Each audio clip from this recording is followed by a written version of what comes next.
My 11th Circle presents Crickbuzz Live. It's knockout time and it's very appropriate if you look back at India's run in the tournament so far. They've played against every single team in the tournament except one. They turned up against New Zealand, not a ball was bowled. So how about that? The first semi-final clash is between India and New Zealand, just to tick that one box. Well, New Zealand have ticked the first box in terms of the coin. They've won the toss, they've decided to bat first. But we'll talk about that in a while. I've got two very dapper gentlemen in the studio with me. Always dapper, but today there's a bit of semi-final dapperness about both of you. Yes, I think you want to be a little sharper, right, when you get to the semi-finals. Not just us, everyone around the world, including the Indian team, would want to be a little bit more sharper because we're in the semi-finals. So the fact that they have to be sharper, does that mean there's a little bit more pressure, or is there always pressure when Team India plays? Pressure is always there, there's no doubt about that, but it's just about how you deal with that pressure and how you up your game under pressure. Is there something which teams look forward to from these kind of big clashes? Yes, New Zealand has not played against India in this World Cup, but they've played one warm-up game, and India has gone to New Zealand to play that series, which was a full series there, where they played 5 ODIs and few T20s. Yeah. So that is something which gives me the indication that okay, both the teams are pretty much aware about what are the strengths and weaknesses of each side. Both the teams know exactly what it's going to take to up their game, particularly today, and it's a big day.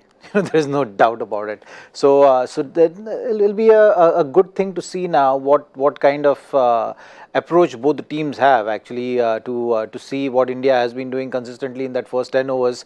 Is the time now, right? Now the toss is done, so we know what's coming. So India is going to be bowling now. With bowling, they need to tick that first box very, very well. Taking those 2 wickets, because if they manage to do that, then New Zealand will be in the same kind of scenario and mindset and the zone which we are talking about of depending too much on Williamson and Taylor.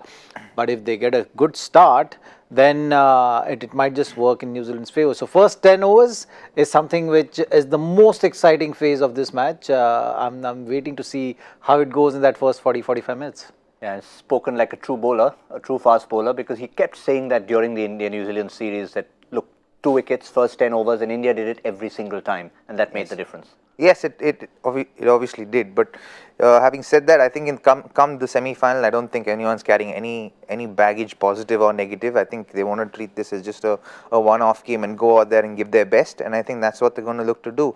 As I think it'll be critical for India to take off that first process as far as the first 10 overs are concerned, to make sure that they get off to a good start. It's going to be really critical in this game. New Zealand, on the other hand, would think that okay, we've been 2 wickets down on practically every game in the first 10 overs, so it's not going to bother us too much if that happens again. We know that we have enough in our unit to still put up a good score. But having said that, if they do come off in the first 10 overs, then you can be certain that you'll have a good game on hand. Certainly will be, but it's not just us discussing the pressure. The inevitable question always goes to the captain of India, and he was very clear, always candid to talk about such things. I think we are better equipped to react well in these situations because we know what these kind of games and our fan base and the expectations brings. I don't remember the last time I stepped onto the field and felt like it doesn't matter what happens in this game. League stages, when you know that you need a victory to qualify, the team is a bit more relaxed, but I think knockout games you need to be precise, at the same time being intense. So I think that's the kind of pressure you're talking about. Big day, yes, but for New Zealand, if they were to end up second best, you wouldn't exactly have an uproar from Auckland, Wellington and Dunedin. They'd be like, okay, sorry, they lost. I think if New Zealand won the World Cup also, you wouldn't have too much of it has its advantages and disadvantages. Yeah. Advantages in the sense when you are out there on the field, there will be plenty of support. There's no doubt about it. The tricolors will be just visible through and through the stadium. There will be a lot of cheering when you're doing well and hitting those boundaries and sixes or taking a wicket. So yeah, that is the advantage. The disadvantage is also that that brings in that extra bit of pressure also, which Virat was talking about, that they are used to dealing with that pressure. But that does add to extra pressure. Where you look at New Zealand side, they've been just playing cricket. Yes, there are days when they win, there are days when they lose, and the process have been followed through and through, but in terms of pressure, there is not much of a scrutiny. The scrutiny, the degree of scrutiny and the intensity of criticism is far lesser for a team like New Zealand than compared to Indian team. So that is the main difference. So that does add different kind of pressures, but also means that a team is used to dealing with that kind of a pressure. That's what Virat was trying to explain. I think, Robin, you summed it up beautifully when you said even if they won the World Cup, there wouldn't be an uproar. They're a rugby nation, aren't they, essentially? Obviously, one is their rugby nation, and the other hand, I think they play the sport for the sport, and they're generally very nice people, so you don't really see them, overdoing things too much, or they don't celebrate victories too much, or don't berate bad performances too much. So they have a semblance of balance, and in general, when you think of New Zealand as a country itself, you find yourself thinking yourself in with a fine equilibrium about stuff. You don't overdo things there. You go there and you're very close to nature, and it's very calm and peaceful. So I think people in general also are like that. Yeah, 50% human beings, 50% sheep. Yeah, nice and balanced. But what about the balance in the teams? We've had a couple of key changes. We expected Mohammad Shami to come back into the Indian team. He didn't. You've got Yuzvendra Chahal. Jadeja retains his place. So you've got 5 bowlers once again. That's it. You've got 3 seamers. Pandya is very, very capable now. He's shown of bowling his 10 overs. And now you've got Chahal, who's going to add to Ravindra Jadeja as left arm spin.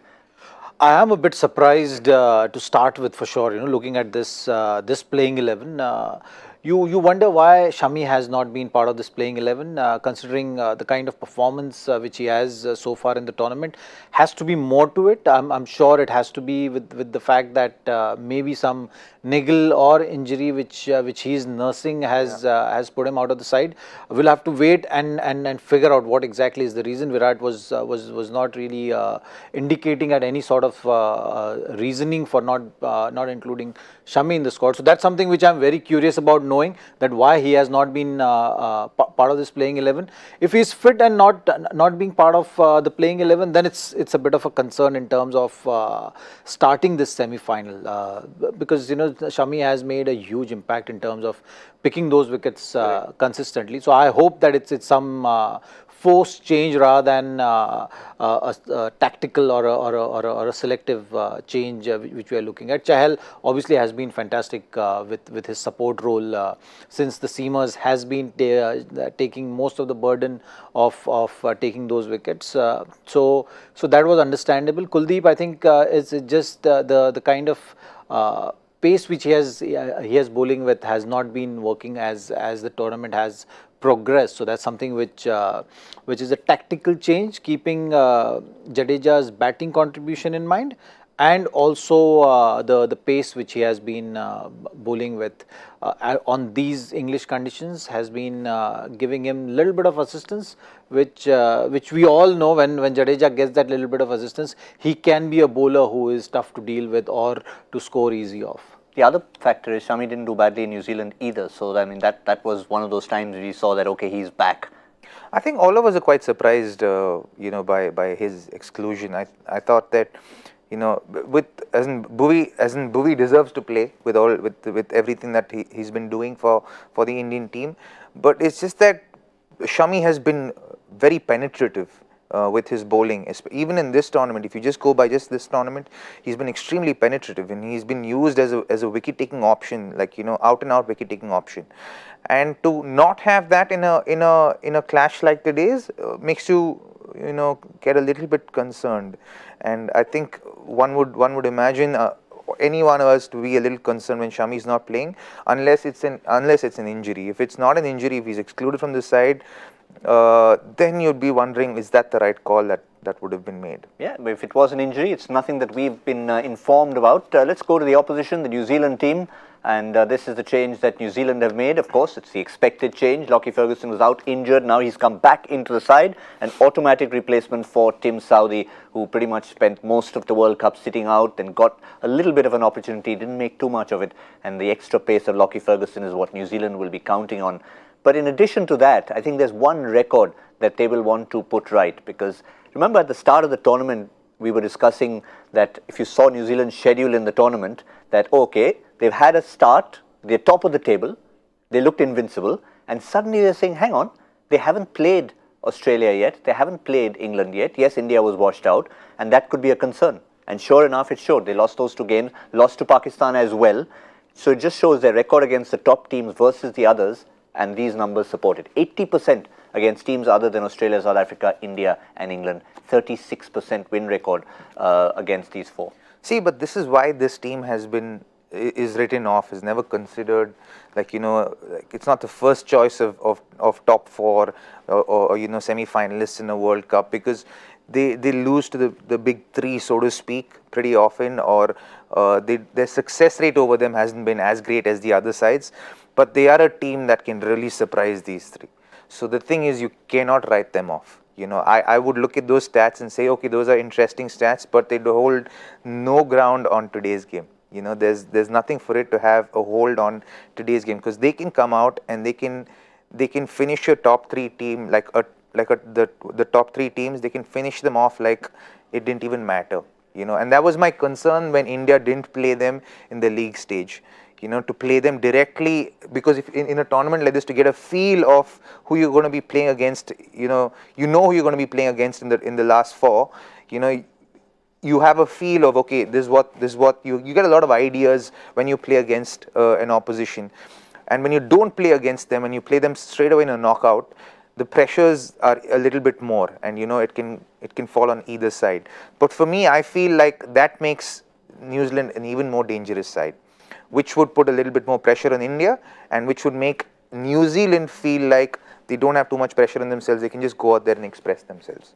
Yeah, well, just when we were thinking that the producer is going to be a little disappointed, spend all that time getting those numbers together, and Robin throws them out the window. But I think he made a very good point about it, because it's New Zealand who will also be thinking from that point of view. Yes, we have that, but it's on the day that it matters. So an excellent point made. Sometimes statistics need to be read into, numbers need to be read into. So well done, Robin. He's not disappointed. I was just winding him up. Okay, good. All right, let's talk about disappointments and otherwise celebrations, because you need to be figuring out your My 11 Circle teams. You know the changes. You know Lockie Ferguson's in. You know Yuzvendra Chahal is in. No Mohammad Shami. So all of you need to edit your teams right now, because Shami was an obvious choice. So get Shami out of that team.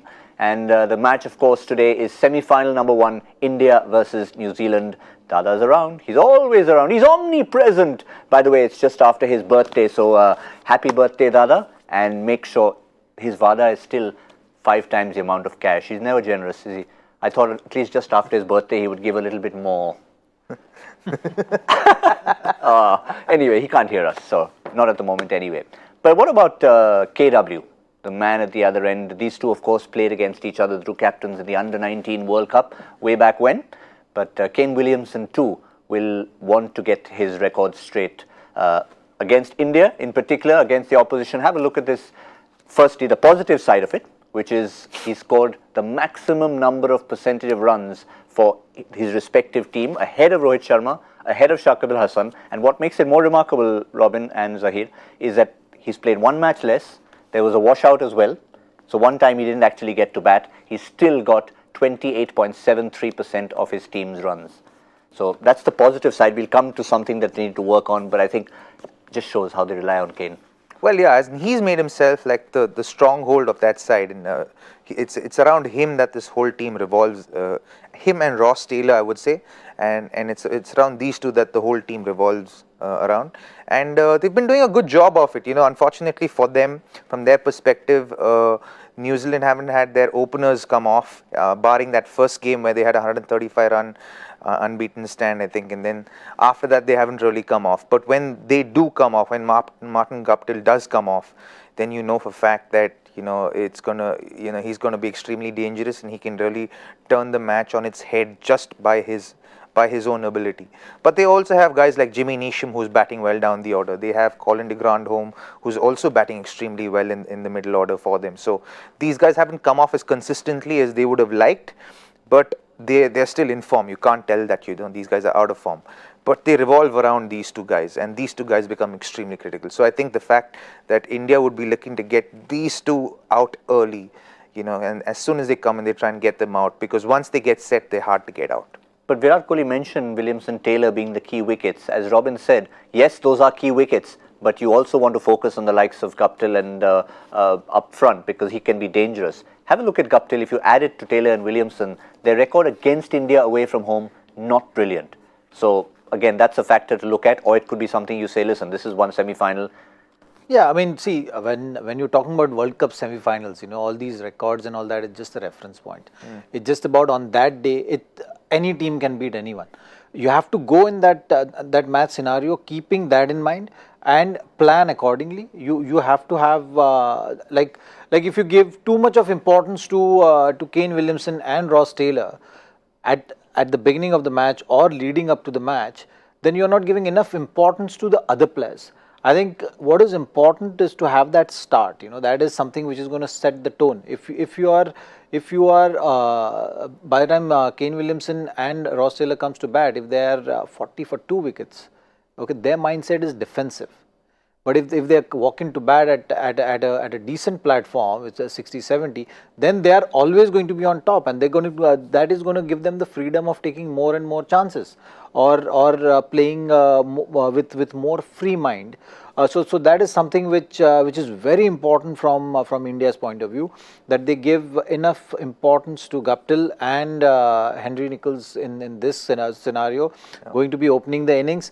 You have to have right kind of plans in place and look to be taking wickets, because we've seen with Guptill and Munro to start with, they were putting pressure on the bowlers, and so far on this opening pair of Indian bowling, no one has put pressure on them apart from to a certain degree in that England match. Yeah. But apart from that, they've not come close to dealing with that kind of pressure. They've been so consistent with their bowling performances. So that is something which is going to be important. What if the openers are successful in putting pressure on the bowlers? How are you going to react to that? That is something which is going to be the key if at all the situation arises. Otherwise, the over dependence on Kane Williamson has been a worldwide phenomenon. Everyone knows that. Yeah. That okay, this team 28%, 30%, whatever the number of percentage runs which Kane Williamson has scored, he's always going to be a factor.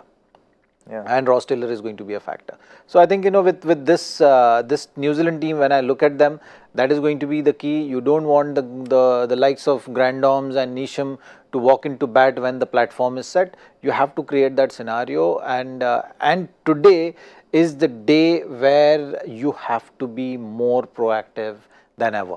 Yeah. You know, you cannot leave things for a certain formula or a pattern which in terms of bowling which has been working, because when a team is coming from losses is the most dangerous team. Correct. You know, so that is something which I always feel that, you know, they have been facing failures, so they know what to get right.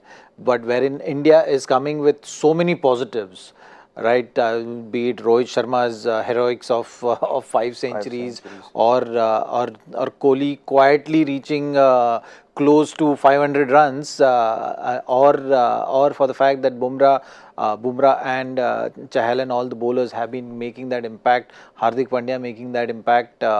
It's just that they've been getting that platform, you know, ticking that box, first 10 overs, controlling the team. Right. Then moving on to the next phase, everything has been smooth. So what if today's day is going to bring about some more challenges, and how are you going to respond to that? Have you been talking about it, or are you going to be proactive in the match is going to determine how New Zealand is restricted from getting to that par score? Because mind you, they have the bowling attack of defending, say, 290, 300 kind of a total. So from India's point of view, it's very important to restrict them. Anywhere between 280, 290 is a great job by the bowling side today. Yep. And they've got that extra bowler to look forward to. Kane Williamson may be a worldwide phenomenon, but we've got one of ours who's actually gone missing.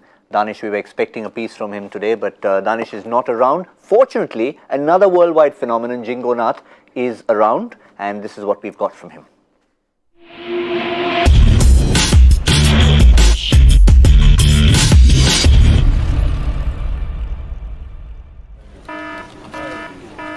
नफरत लेंगे आप? नफरत? Hated anybody? नफरत लेंगे आप? नफरत? Manchester में भिड़े थे इंडिया और पाकिस्तान। नफरत फैलाने में मैंने लगा दी थी पूरी जान। पर आज मैं दुखी हूं क्योंकि मैनचेस्टर डिवाइडेड बनने चला है मैनचेस्टर यूनाइटेड। श्रृंखला में सेमीफाइनल नंबर 1। मत समझो न्यूजीलैंड को नेक, क्या पता इस स्टेज पे हमें ही डसले बनके स्नेक। न्यूजीलैंड मतलब सीनरी और सीनरी मतलब ग्रीनरी और ग्रीनरी मतलब पाकिस्तान। अटैक!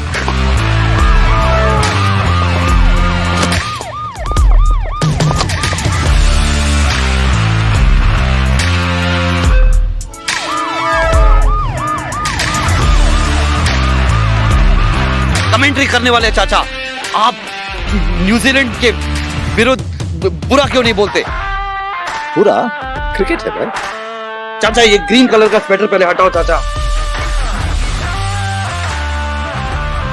चाचा चाचा मैं ट्विटर पे क्यों नहीं देख रहा नफरत की आग? क्यों नहीं आप न्यूजीलैंड वालों से कह रहे भाग भाग? ये है किस बात का प्यार? वो कीवी है, तुम्हारी बीवी नहीं। यूनाइट नहीं, डिवाइड।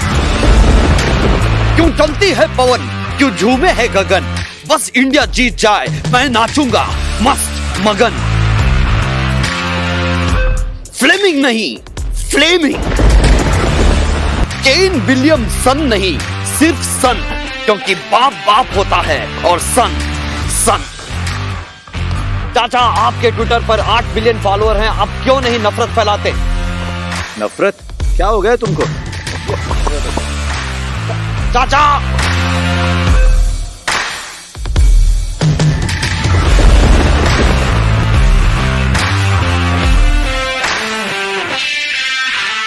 अगर इतना कुछ कहने के बाद भी आपको लगता है न्यूजीलैंड वाले हैं नेक, तो एक चीज याद रखना, वो खाते हैं गौ माता का stake.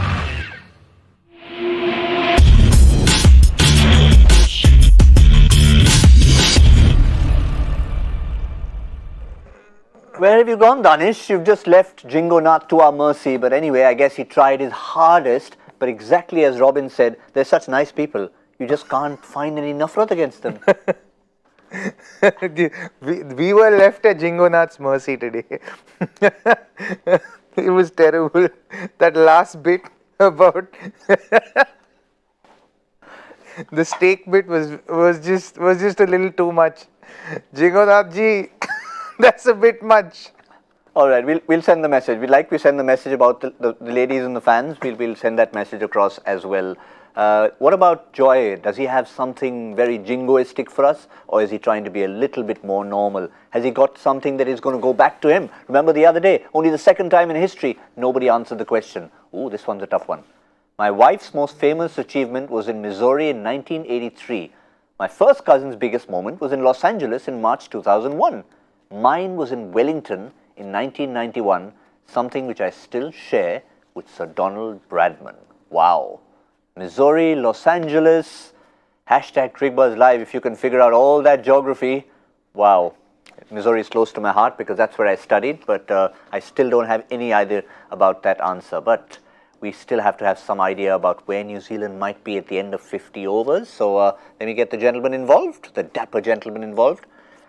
My 11 Circle expert couch gentleman. Where's it going to be? How much are India going to be chasing? 290. So 289. All right, 289. 283. 289, 283. Ooh, I'm going less. I'm going a lot less. 250. 250. That's all they'll manage. That's all they'll muster up. 250, 283, 289.